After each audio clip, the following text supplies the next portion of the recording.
আমার বোনরে তারা লাইলিছে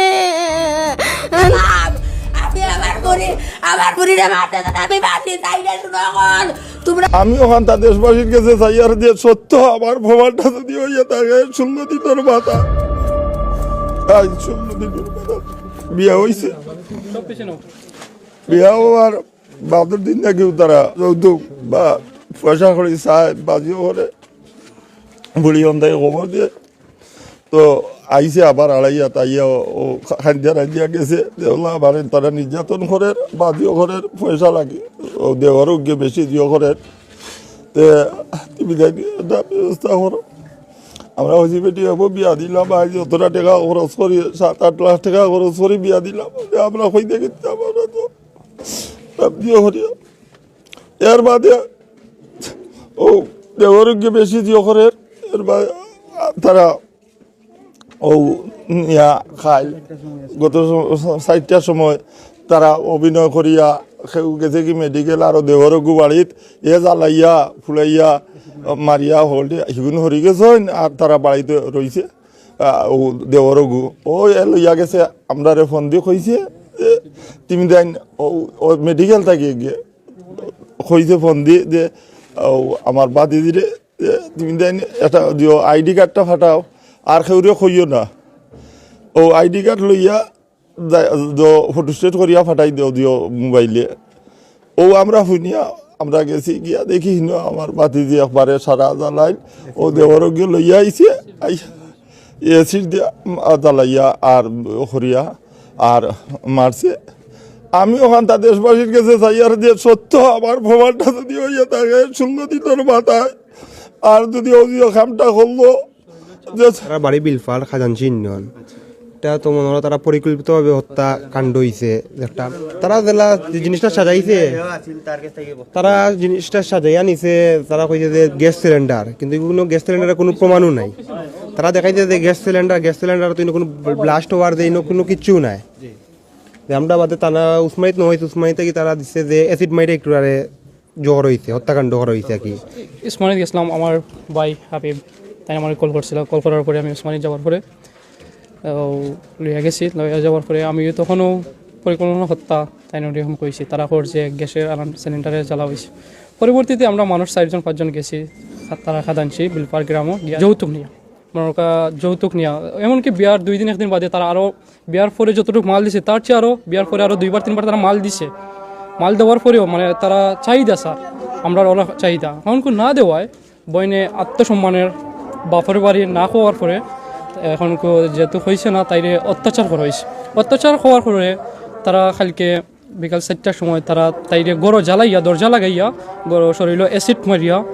জ্বালানির পরে সব তারা দরজা লাগাইয়া সব বাগি গেছে উসমানির যে ছাড়পত্র দেওয়ার সময় এগু অ্যাসিডর দিছে তারা বুঝছি নি তা হয়েছে অ্যাসিডর দিছে তো ওগু চাই আর আমরা যে সুস্থ বিচারটা আমরা পাইতাম ততটুকু আমার বোন তাইদের যে নির্মমভাবে কইতে গেলে একটা মার্ডার করা হয়েছে আমরা সুষ্ঠু বিচার চাই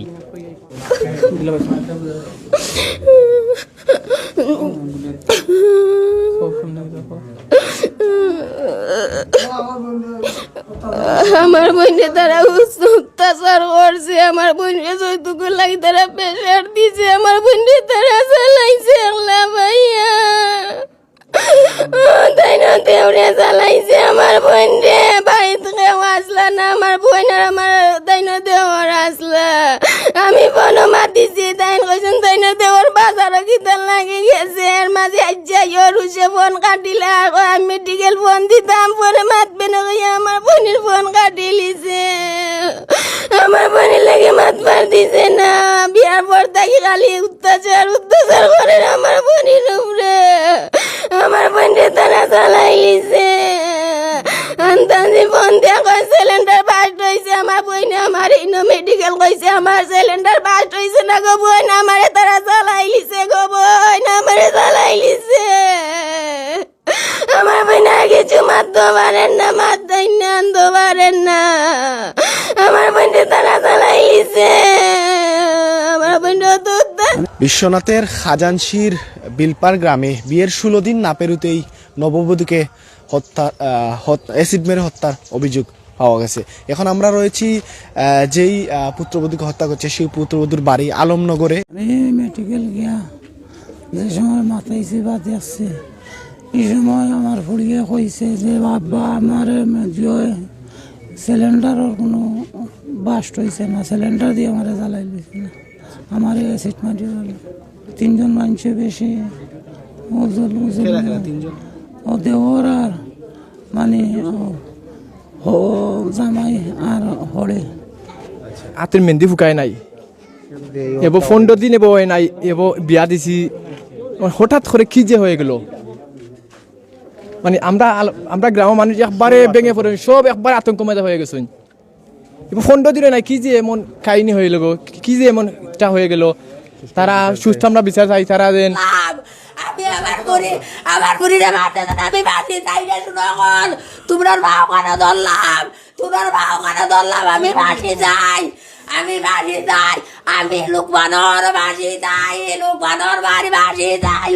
লোকমানর মার বাঁচি যাই। ও দিন গত রাত্রে আনুমানিক সন্ধ্যা 7টা-8টার দিকে দুর্ঘটনা ঘটছে, কিন্তু রাত্রে আমরা এই গাছটা নিয়ে একটা পর্যন্ত অপেক্ষা করি। ওসমান মেডিকেলে আমরা ছিলাম, কিন্তু কনের স্বামী দেবর অথবা কনের স্বামীর বাড়িতে কেউ আসে নাই এখন পর্যন্ত। রাত্রে আমরা 1টা, 2টা, 3টা পর্যন্ত অপেক্ষা করি, তারপরেও কেউ আসে নাই। কিন্তু এতে বোঝা যায় যে এটা মর্মান্তিক হত্যাকাণ্ড করছে। তো আশা কর্ম মেহেদি শুকাতে না শুকাতে যে দুর্ঘটনা ঘটছে, মহিলাকে মা বাবাদের স্বামীর বাড়ি দেয় সংসার করার জন্য, কিন্তু এরকম যে হত্যাকাণ্ড ঘটবে এটা কেউ আশা করা যায় না। আশা কর্ম এর সুষ্ঠু তদন্ত করে সঠিক বিচারটা প্রশাসনের প্রতি অনুরোধ থাকবো আমার সুষ্ঠু বিচারটা করার জন্য।